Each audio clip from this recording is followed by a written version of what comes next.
Hi guys, welcome back to my channel. दोस्तों, market में सब कुछ ठीक चल रहा था। मार्केट ने अपने ऑल टाइम हाईज भी लगा दिए थे, लेकिन आज एकदम से क्या हुआ कि एचसीएल टेक्नोलॉजीज में -4% की गैप डाउन ओपनिंग देखने को मिली। और अभी जब मैं इस वीडियो को रिकॉर्ड कर रहा हूं, एचसीएल टेक्नोलॉजी 7% से गिरा हुआ है। और मोस्ट प्रोबेबली जब आप इस वीडियो को देखोगे तो एचसीएल टेक्नोलॉजी 7% के आसपास की क्लोजिंग देगा रेड में। सो ये जो आपको इतनी बड़ी रेड कैंडल दिख रही है और इतना बड़ा गैप क्रिएट होता हुआ नजर आ रहा है, तो इसका क्या कारण है? उसके पीछे दो न्यूज हैं दोस्तों, दो बहुत बड़ी न्यूज हैं। सो आइए उन दो न्यूज के बारे में जानते हैं इस वीडियो में। सबसे पहली न्यूज जो थी दोस्तों एचसीएल टेक्नोलॉजीज को लेकर के, वो ये थी कि कल दिसंबर 8 को न्यूयॉर्क में इन्वेस्टर डे था, जहां पे एचसीएल टेक्नोलॉजीज ने अपने आगे की गाइडेंस के बारे में बताया। और उन्होंने कहा कि जो उनका रेवेन्यू आने वाला है फाइनेंशियल 23 में, उसकी ग्रोथ जो है वो lower end of earlier guidance में होगा। तो आपको पता होना चाहिए कि एचसीएल टेक्नोलॉजीज हो गया या टीसीएस हो गया या इन्फोसिस हो गया, जनरली अपनी रेवेन्यू की गाइडेंस देते हैं। और एचसीएल टेक्नोलॉजीज ने पिछले क्वार्टर में रेवेन्यू गाइडेंस दी थी। अभी उन्होंने इन्वेस्टर्स डे पे ये कहा है कि जो रेवेन्यू की ग्रोथ है वो एक्सपेक्टेड है कि लोअर एंड पे आएगी। और वो लोअर एंड कितना है? 13.5% से 14.5% वाई बेसिस पे। अब क्योंकि कंपनी ने डायरेक्टली खुद ही ये कहा है, इसीलिए आज आपको एचसीएल टेक्नोलॉजीज में एक बड़ी गैप डाउन ओपनिंग देखने को मिली। उसके अलावा मैनेजमेंट ने क्या कहा? उसके अलावा मैनेजमेंट ने कहा कि अभी जो प्राइस हाइक्स हैं वहां पे भी बहुत दिक्कतें चल रही हैं, क्योंकि आप लोगों को पता होना चाहिए जब भी रिसेशन का माहौल होता है या जब भी मंदी का माहौल होता है, तो जो इनके क्लाइंट्स होते हैं, आपको पता होना चाहिए बी टू बी बिजनेस है, यानी कि जो इनके क्लाइंट्स हैं वो भी बिजनेसेस हैं। तो उनका जो बजट होता है, उनके जो स्पेंडिंग होती है, आईटी स्पेंडिंग होती है, उसके जो बजट्स हैं वो थोड़े से कम हो जाते हैं। और उन्हीं बजट के कम होने की यहाँ पे आशंका जताई जा रही है, जिसकी वजह से इनके रेवेन्यू अफेक्ट हो सकते हैं। और ये मेजरली इसीलिए अफेक्ट हो सकते हैं क्योंकि जो इनका 45 से 50% का रेवेन्यू आता है, एचसीएल टेक्नोलॉजीज की बात नहीं कर रहा हूँ, ओवरऑल आईटी सेक्टर की बात कर रहा हूँ, ये आता है यूएस से। और यूएस खड़ा है रिसेशन की कगार पे। अगर वहां पे रिसेशन की कगार पे खड़ा होगा तो वहां पे जो कंपनीज की आईटी स्पेंडिंग है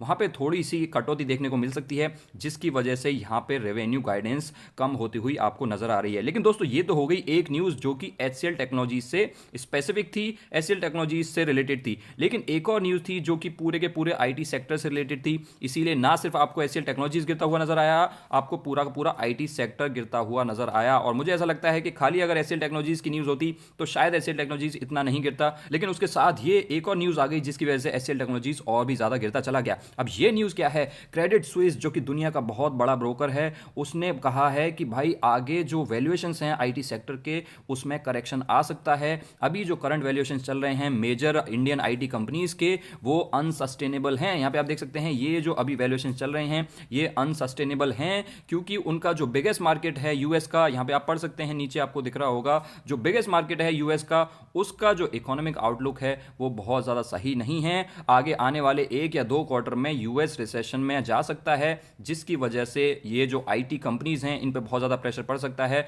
और ये वैल्यूएशंस अनसस्टेनेबल नजर आ रहे हैं। ऐसा ब्रोकर ने कहा है, ऐसा मैं नहीं कह रहा हूं। अब देखिए दोस्तों, चाहे क्रेडिट स्विस ने कुछ भी कहा हो, चाहे एचसीएल टेक्नोलॉजीज के मैनेजमेंट ने कुछ भी कहा हो, आपको यहां पे क्या देखना है दोस्तों? आपको यहां पे देखना है कि ये स्टॉक देखिए कब से यहां से और अभी गिरे चला जा रहा है, गिरे चला जा रहा है, गिरे चला जा रहा है। तो जो कंपनी कह रही है क्या वो गलत है? वो बिल्कुल भी गलत नहीं है। लेकिन दोस्तों, आपको ये सोचना चाहिए कि ये जो टेम्परेरी प्रॉब्लम्स हैं, ये हो सकता है अभी ये जो क्वार्टर चल रहा है क्वार्टर 4 में चलेंगी, उसके अलावा नेक्स्ट ईयर के क्वार्टर 1 में भी चल सकती हैं, लेकिन उसके बाद चीज़ें नॉर्मलाइज हो जाएंगी और उसके बाद ये धीरे धीरे धीरे धीरे ग्रोथ दिखाना शुरू कर देगा। तो इसीलिए मुझे ऐसा लगता है दोस्तों, अगर यहाँ पे एचसीएल टेक्नोलॉजीज में कोई भी और गिरावट आती है, उसको एज अ बाइंग अपॉर्चुनिटी लेना चाहिए। मैं तो इसको एज अ बाइंग अपॉर्चुनिटी लूंगा, क्योंकि जो क्रेडिट स्विस ने कहा है या फिर पहले भी बहुत सारे ब्रोकर्स के टारगेट आते रहते हैं, ये टारगेट्स बहुत ही फ्रीक्वेंटली चेंज होते हैं, ये मौके को देख के चौका लगा देते हैं। आप लोगों को याद है या नहीं, कोविड में बंधन बैंक को 60 रुपए का टारगेट दिया गया था। अब 60 रुपए छोड़िए, वो 120 भी कभी नहीं आया, 200 भी कभी नहीं आया,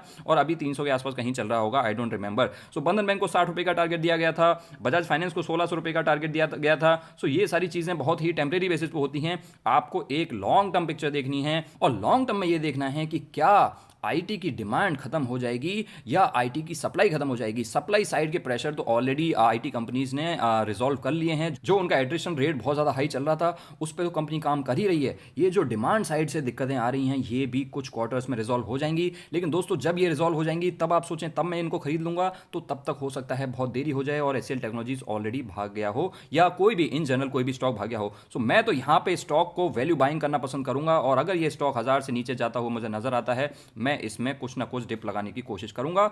ऑल्दो इस स्टॉक को मैं पहले भी खरीद चुका हूं और ये स्टॉक ऑलरेडी मेरे पास है भी। सो दोस्तों घबराने की कोई बात नहीं है। ऐसे किसी ब्रोकर के द्वारा डाउनग्रेड कर देना या मैनेजमेंट की कमेंट्री में ये बताना कि अभी इस साल का रेवेन्यू थोड़ा सा कम हो सकता है, इन चीज़ों को आपको कॉन्टेक्स्ट में देखना चाहिए, होलिस्टिक पिक्चर में देखना चाहिए और एज अ बाइंग अपॉर्चुनिटी लेना चाहिए। अगर कंपनी के फंडामेंटल्स एकदम इंटैक्ट हैं और आगे आने वाले समय में लॉन्ग टर्म में कोई भी आपको बिजनेस में डेंट लगता हुआ नजर नहीं आता है, तो शॉर्ट टर्म हिकअप्स आएंगे, लेकिन दोस्तों ऐसे हिकअप्स में ही तो आपको बाइंग अपॉर्चुनिटीज मिलेंगी। अगर बिजनेस लगातार अच्छा करता चला जाएगा तो आपको कोई बाइंग अपॉर्चुनिटी नहीं मिलेगी। तो मैं तो इसके पीछे नजरें लगाए बैठा हूं। बाकी आज की वीडियो में बस इतना ही। आई होप आप लोगों को ये वीडियो पसंद आई होगी। उसके अलावा आपने आई होप ये वीडियो देखी होगी जिसमें इन्फ्लेशन के बारे में बात की थी। अभी आरबीआई का रेट हाइक हुआ है रिसेंटली। और उसके अलावा एक और ये वीडियो है दोस्तों जो कि बहुत ही इंपॉर्टेंट है। ये 365 में से कौन से 104 दिन होते हैं जब ऑप्शन बायर्स को या फिर ऑप्शन सेलर्स को बहुत ज़्यादा दिक्कतों का सामना करना पड़ता है। ये वीडियो भी आप चेकआउट कर सकते हैं। और अगर आप हमारे चैनल के और भी क्लोज आना चाहते हैं तो आप इस ज्वाइन बटन को क्लिक करके मेंबरशिप को एक्सप्लोर कर सकते हैं।